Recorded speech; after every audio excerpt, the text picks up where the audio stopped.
Muli mapagpalang umaga po sa ating lahat. Morning. Naranasan niyo na po bang magpasa ng isang mabigat na bagay? Siguro mga nasa 45 kilos. O kaya katumbas ng 3/4 ng yung kabuang bigat ng katawan. Naranasan niyo na po ba yan? Sinong nakaranas na? Sino ba dito mga naging pahinante? Si Tatay Sam na naranasan. Bakit ko na itanong ito? Ayon kasi sa datos na nakalat ng mga talubasa sa pag-aaral sa buhay ni Jesus, nasa 45 kilos daw yung bigat, estimated na bigat ng krus na kanyang kinasal. Noong araw na siya ay papako sa lugar na tinatawag na Bundok-Bungok o Golgota. Hindi lang niya basta pinasal yun. Lumakad siya ng malayo. Pasan yung ganun kabigat na bagay sa kanyang mga balikat. Maraming mga kababayan natin ang nagsusumikap sa trabaho. Katulad ni Jesus, araw-araw silang nagpapasa ng mabigat. Ilang oras, ilang kilometro ang nilalakad nila. Dala yung mabigat na bagay doon sa kanilang mga balikat. Bakit ko naitanong ito?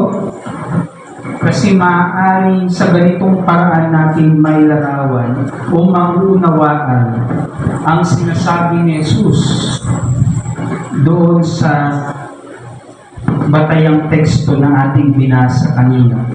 Sa verse 34, sinabi ni Jesus, ang sino mang nagnanais sumunod sa akin ay dapat itakwil ang kanyang sarili, pasanin ang kanyang krus, at sumunod sa akin. Ito ang sentro ng mensahe na tinatalakay sa ating batayang talata, mga kapatid, sa Marcos chapter 8, 27 to 38. Sa puntong ito, sinasabi ni Jesus sa kanyang mga alagad ang kahalagahan ng pagsunod bilang pundasyon ng pagiging disipulo o pagdidisipulo. Na kung ikaw ay mananampalataya ni Kristo, susunod ka sa Kanya. Sa Kanyang mga aral, sa Kanyang turo, sa Kanyang banal na layunin upang maganap ang paghahari ng Diyos sa mundo. Kasi ganun naman talaga ang paniniwala, di ba, sa isang bagay o sa isang tao. Naniniwala ka sa isang bagay o sa isang tao, susunod ka. Yayakapin mo yung bagay na yun na iyong pinagtitiwalaan. Susundin mo kasi naniniwala ka. Ang pagsunod sa Panginoon ay isang mahalagang bagay, mga kapatid. At kung tutusin, ito yung layunin ng ating Christian Education Ministry sa ating simbahan. Bilang pagdiriwang sa buong buwan na ito ng Setyembre ng Christian Education and Nurture Month. Mahalagang bigyan din natin ang usapin ng pagsunod sa Diyos bilang layunin ng ating pag-aaral na bahagi ng Kristiyanong edukasyon. Ang pagsunod ay angkop na angkop din sa ating pagdiriwang ngayon. No? Family Sunday. Madalas, umiinit ang dugo ng nanay, ng tatay, pag hindi sumusunod ang mga anak. Madalas, umiinit ang dugo ng asawa, ng misis, kapag hindi nakikinig si mister. Si mister, walang magawa yan. Kailangan talagang sumunod. angkop na angkop at napakahalaga bilang mga Kristiyano, mga kapatid, ang pagsunod. Dapat sa murang edad pa lang mahalaga na sa bata na matutunan yung pagsunod na magiging malaking pakinabang sa kanilang buhay hanggang paglaki. Pag mapapansin nyo yung bata, siguro pag mga toddlers o hanggang mag-grade school, madali pang pasunurin, di ba? Pero pag lumaki na, hindi na ang hirap ng pasunurin. Kasi yung sinusunod na nila, hindi na yung mga magulang. Mas sinusunod na nila yung kanilang sariling kagustuhan. Pero hindi lang naman yung bata yung gano'n. Kahit tayo mga matatanda na, dumaan sa ganung proseso. Nagiging mahirap na sa atin ang pagsunod. Kasi nagiging ibabaw na sa atin yung ating sariling kagustuhan. Mahalaga ang pagsunod sa usapin ng pagdidisipulo, sa discipleship. Bahagi ito ng ating pagdiriwang sa Christian education mo. At napapanahon sa ating liturgical season na Kingdom Tide. Alam niyo ba kung bakit green ang ginagamit pag Kingdom Tide season? Anong symbol ng green? Paglago. Pag hindi ka kumain ng green leafy vegetables, hindi ka lalago. Ganun din sa buhay pananampalataya. Walang paglago pag hindi tayo matuto sumunod sa Diyos. Hanapin ang kanyang nais. Gampanan ang tungkuling iniaatang sa atin. Sa unang bahagi ng ating batayang talata, sa verse 27 hanggang 30, masasaksihan natin ang mga tanong ni Jesus tungkol sa kanyang pagkatao. Tanong niya sa kanyang mga alagad nung sila'y naglalakbay patungong Cesarea. Ano ang sinasabi ng mga tao tungkol sa akin? Ang hinihingi niya, yung opinion ng ibang tao. Sagot ng kanyang mga alagad, marami silang haka-haka, Panginoon eh. Ang akala nila, ikaw ay si Juan na tagapagbautismo. May mga nagsasabi namang ikaw ay si Propeta Elias na ipinangakong muling babalik mula sa langit. Ngunit yung iba naman, sinasabi na ikaw ay isa sa mga propetang hinirang ng Diyos para sa ating panahon. Yun yung mga naririnig din ang sabi-sabi ng mga tao na nakakilala kay Jesus. Sa lahat ng ito, tila mas interesado si Jesus na malaman kung ano ang pagtingin ng mga alagad niya sa kanya kaysa sa mga tao. Ito yung mga taong madalas siyang nakakasama. Ito yung mga taong laging nasa kanyang tabi. Kung saan siya pumaroon, naroon din sila. Marami na silang nasaksihan na ginawa ni Jesus. Marami na silang narinig na pangangaral ni Jesus sa kanyang pangangaral. Kaya malamang, hindi mahirap itanong, sagutin yung tanong ni Jesus. No? Kaya nung tinanong sila ni Jesus, kayo naman, ano ang masasabi ninyo? Ano ang sinasabi ninyo kung sino ako? Who do you think I am? Kayo mga kapatid, pag tinanong kayo ni Jesus, paano niyo sasagutin yung ganung tanong? Sino ako sa paningin mo? Kaibigan? Panginoon? Tagapagligtas? O katulad ng sinabi ni Pedro, na sinabi niya, kayo po ang Kristo. Walang ibang nangahas o naglakas ng loob na magsalita sa mga alagad kundi si Pedro. At malinaw kay Pedro kung sino si Jesus. Sabi niya, kayo po ang Kristo. Sa ibang ebanghelyo, sinabi ni pinuri pa ni Jesus yung sinabi ni Pedro. Kasi wala daw ng ibang nagturo kay Pedro kung sino siya. Tanging Espiritu Santo. Kaya nasabi niya, kayo ang Kristo. Kayo ang Mesyas.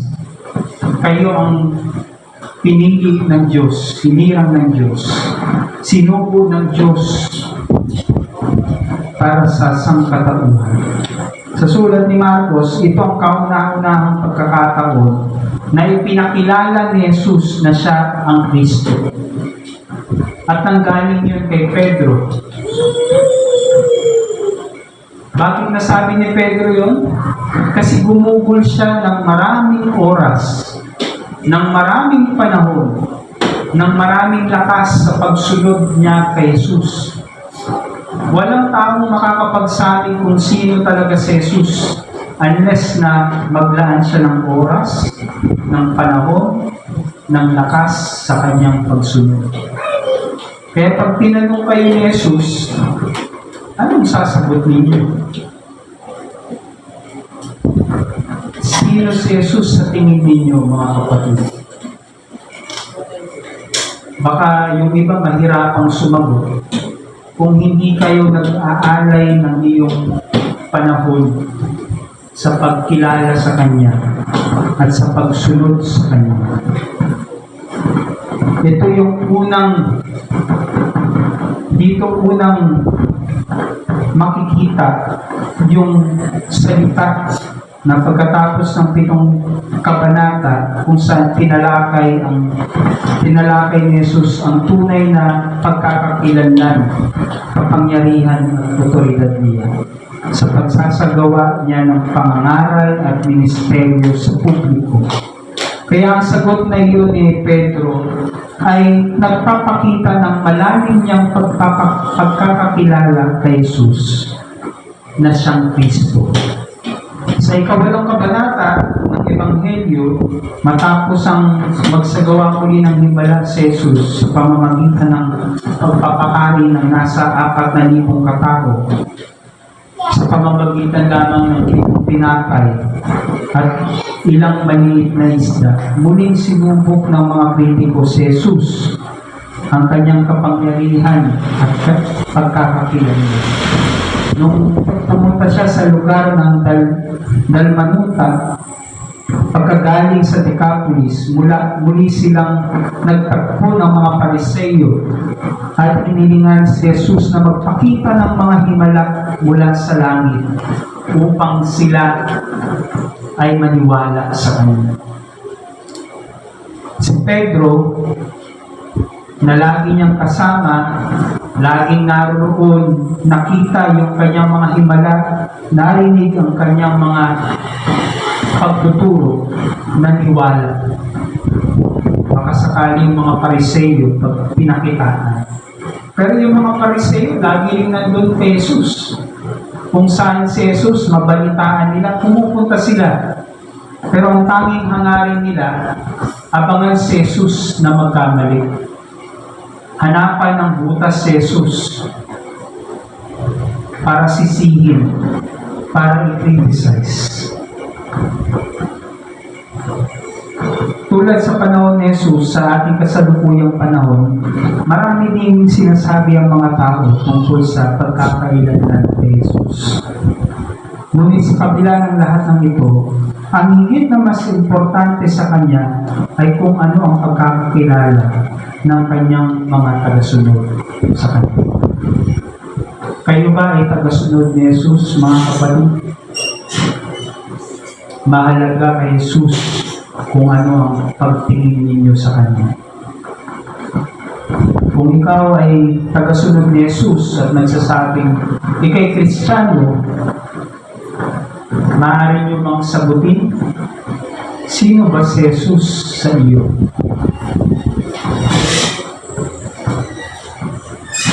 Yung sagot niyo ba ay mula sa iyong sarili o mula sa mga taong naririnig niyo rin na nagsasabing kung sino si Jesus.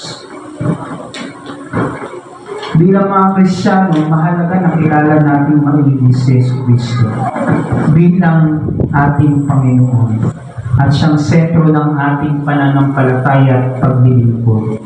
Sapagkat magmumula sa ating pagkilala ang malalim nating pag-unawa ang magiging bunga ng ating pananampalataya sa Kanya. Dito masusukat kung tayo ay tunay kang tagasunod ng ating Panginoon. Kung ang ating buhay ba ay tumutugma sa Kanyang mga aral, utos at layunin. Marami kasi mga Kristiyano, at tulad ni Pedro, na pagamat mahusay ang kanyang pagkilala kay Jesus bilang Kristo, hindi naman niya lubos na nauunawaan ang kabungan ng pagiging Kristo ni Jesus. Pagkatapos kasi sumagot ni Pedro sa tanong ni Jesus, na ihagiyag niya na siya ang Kristo, ang Mesyas, ang hinirang ng Diyos. Pagkatapos nun, sa kapila ng kanyang mga sinabi, tila hindi pa niya lubos na nauunawaan ang kahulugan ng sinabi niyang salita, ang kahulugan ng pagkakakilanlan niya kay Kristo. Hindi pa niya lubos na iisip ang mga dapat tahakin ni Jesus bilang Kristo. Pagkatapos kasi ng maipahayag yan na si Jesus ang Kristo, sinabi naman niya na nung sinabi ni Jesus na ang anak ng tao ay kailangang magdanas ng matinding hirap, siya'y itatakwil ng mga pinuno ng bayan, ng mga punong pari at ng mga tagapagturo ng kautusan. Siya'y ipapapatay, ngunit muling mabubuhay sa ikatlong araw. Hindi yun naunawaan ni Pedro. At nung sinabi yun ni Jesus, sinila niya si Jesus dun sa tabi at sinuway. Pero dahil dito, nakita ni Jesus na hindi lubos na naunawaan ni Pedro ang kanyang sinasabi. Kaya sinabi niya kay Pedro, umalis ka sa harap ko, Satanas. Alagad niya yun na sinasabihan niya. Alagad niya yun na nagsabi sa kanya kung ano ang tingin niya sa kanyang Panginoon. Alagad niya yun na nagsabi sa kanya, ikaw ang Kristo, ang Mesyas. Ngayon sasabihin ni Jesus, Satanas. Meron ba kayong sinasabihan na tao na Satanas? Sana wala. Sabi niya, umalis ka dito sa harap ko, Satanas. Ang iniisip mo hindi galing sa Diyos, kundi sa mga tao.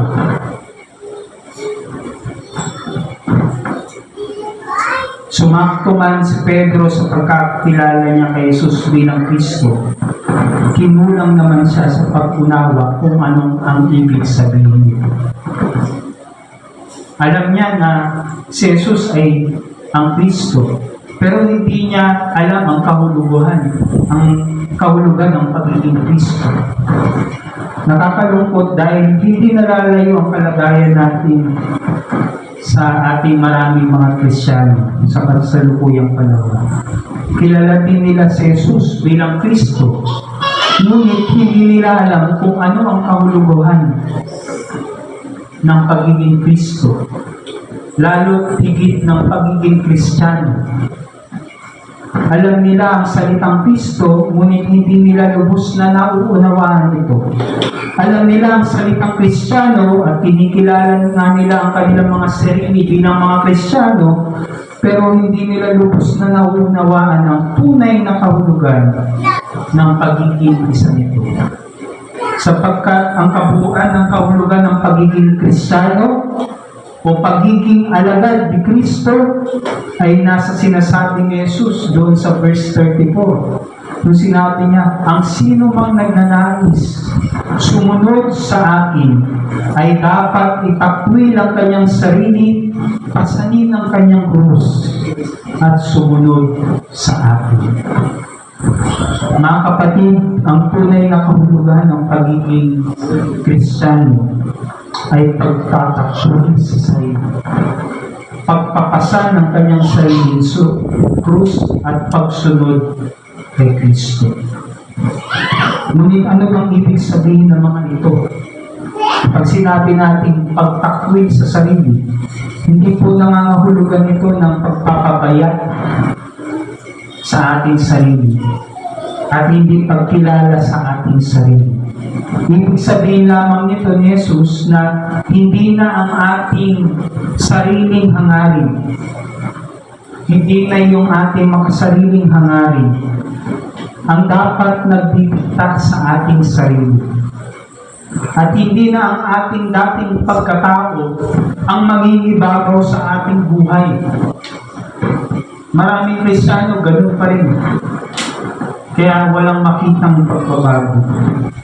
Ang nais ni Jesus na sabihin, pag sinabi niyang itakwil mo ang iyong sarili, nais niya na yung kanyang hangarin para sa lahat ang siya natin ding maging hangad. At ang dating pagkatao ay mawala at mapalitan ng panibagong pagkatao na nag-uugnay sa atin sa Panginoong Yesus. Gaya nga nung sinabi ni Pablo sa 2 Corinthians 5:17 na ang taong nakapag-isa na kay Kristo ay isa ng bagong nilalang. Maraming Kristiyano, lumang nilalang pa rin. Walang nabago. Tulad pa rin ng dati. Kahit konti, walang nabago. Hindi Kristiyano yun pag ganun. Ang pagpasa naman ng krus ay buong pusong pag-aalay ng buhay kay Kristo, mga kapatid. At pagtugon sa kanyang tawag ng paglilingkod. Kahit pa man ito ay magdulot sa kanila ng hirap, ng dusa, ng kapahamakan sa maraming pagkakataon o sa mas espesyal na pagkakataon, kamatayan. Noong mga unang siglo, matapos lumaganap ang Kristyanismo, maraming tao handang mamatay kay Kristo. Maraming tao handang mamatay sa pagsunod at pagsasabuhay ng kanilang pananampalataya. Sa panahon natin ngayon, tingin nyo, meron pa kayong mga taong handang magbuwis ng buhay, alang-alang sa kanilang pananampalataya kay Kristo? O uso na sa atin yung komportableng pananampalataya na gusto natin every Sunday doon lang tayo maglalaan ng oras sa Panginoon, uupo sa simbahan, aawit, makikinig, lalabas, at kakalimutan lahat ng nangyari sa simbahan at mamumuhay ulit kung paano niya binubuhay yung kanyang sarili tulad ng dati. Maraming Kristiyano, mas pinipili yung mga simbahang komportable. Kaya nga mas kainggain-ganyo yung mga simbahang malalaki at may aircon. Malambot yung upuan. Yung ramdam nilang pinagsisilbihan sila. Saan ka nakapitan ng ganung klaseng disipulo ni Kristo? Sa panahon lang yata natin ngayon, meron ganun, mga kapatid. Pag sinabi ni Jesus, pasanin mo ang iyong krus, anong ibig sabihin ni Jesus doon? Hindi ba sa panahon ni Jesus, kung saan yung lupain nila ay nasasakop ng Imperyo Romano, ang krus ay simbolo ng kahihiyan, ng paghahatol at ng kamatayan. Maraming tao nagsasabi na pasanin ang krus ay pasanin yung problema. Hindi po. Ang papasanin kong krus ay katulad nung pinasan ni Jesus. yung krus na kung saan pag-aalay ng buhay, pagsunod sa layunin ng Diyos. Maraming tao ayaw pumasa ng krus na gano'n.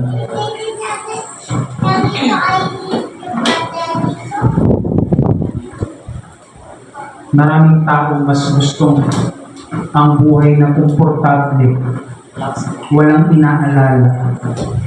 Pero kung ikaw ay isang Kristiyano at tapat na sumusunod kay Jesus, higit pa doon ang inaasahan sa inyo ng Panginoon. Para sa ating mga Kristiyano,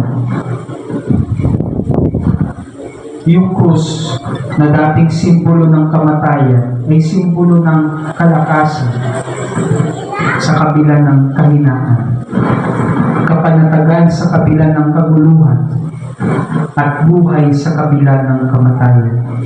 Kaya nga, ang paalala ni Jesus sa mga alagad noong oras na iyon, ang sinumang nagnanais na magligtas ng kanyang buhay ay mawawalan nito. Ngunit ang mawalan ang kanyang buhay alang-alang sa akin at sa magandang balita ay magkakamit nito. Handa ba kayong mawalan ng buhay alang-alang kay Kristo? Napakabigat na tanong yun.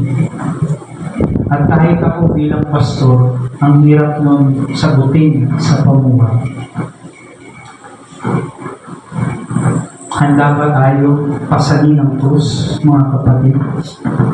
Samantalang sinasabing pagsunod kay Kristo sa kabuuan nito ay pagdidisipulo.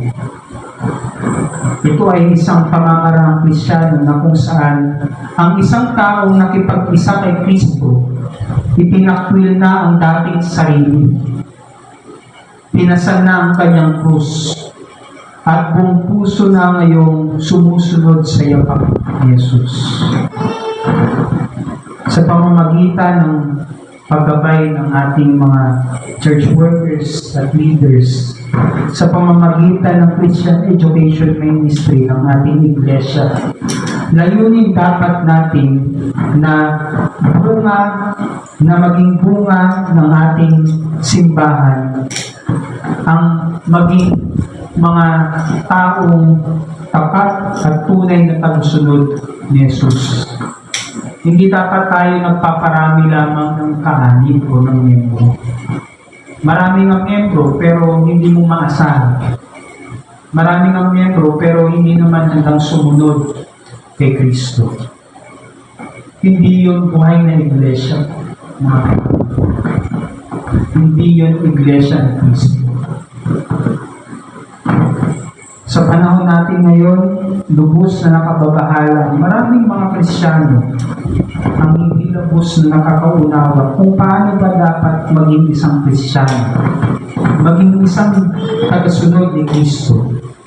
Para bang napakadali lang sabihin sa sarili nila na sila'y Kristiyano, na sila'y naniniwala kay Jesus, na mahal nila si Jesus habang sila ay umaawit ng papuri na mahal kita, Panginoon.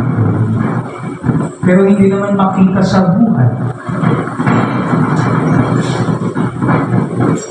Paano kung ang pagsunod kay Jesus, tulad sa panahon ng mga naunang alagad, ay magdulot ng kapahamakan, ay mas malala ay kapahamakan na ang katumbas ay kamatayan. Buong puso mo pa din bang ipagsisigawan na ikaw ay Kristiyano at mahal mo si Jesus? Maaawit mo ba ang mahal na mahal kita, Panginoon? Kung ating pagkakaunawa sa pagiging Kristiyano ay pagsimba lamang, mga kapatid, tuwing linggo, pagdadasal at pagbabasa ng Biblia at pag-awit ng mga himno at mga Christian songs, marahil hindi pa natin lubos na nauunawaan kung anong ibig sabihin ng pagiging Kristiyano. Hanggat hindi natin lubos na nauunawaan at isinasagawa ang pagpatakwil sa sarili, pagpapasan ng ating sariling krus, At pagsunod kay Kristo, hindi pa natin mauunawaan ng lubos kung paano ba ang maging tunay na alagad ni Kristo. Alam niyo mga kapatid, sa batayan ng pagiging masunuri, baka mas talunin pa tayo ng mga bata. Madali silang sumunod. Pero ang problema, pag tumatanda, nahihirapan ng sumunod. Nagtatalo na kasi yung isip at puso. Nagtatalo na yung sariling kagustuhan ng Diyos. Mas gusto natin yung madali kahit na mali. Mas gusto natin yung komportable tayo kahit na baluktot. Maraming Kristiyano ganun ang klase ng pamumuhay. Paano tayo magiging alagad ni Kristo kung wala tayong integridad sa pagiging Kristiyano?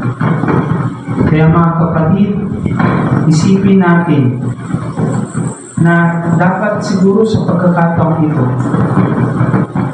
tayo naman ang sumunod sa mga bata. Gayahin natin at tularan sila. Baka doon maunawaan natin at matutunan natin kung paano ang maging isang Kristiyano. Ang pagtatakbil sa sarili, pagpasal sa ating sariling krus, at pagsunod kay Kristo. Ito ang mensahe ng kapanahunan sa ngalan ng Ama, ng Anak, ng Espiritu Santo.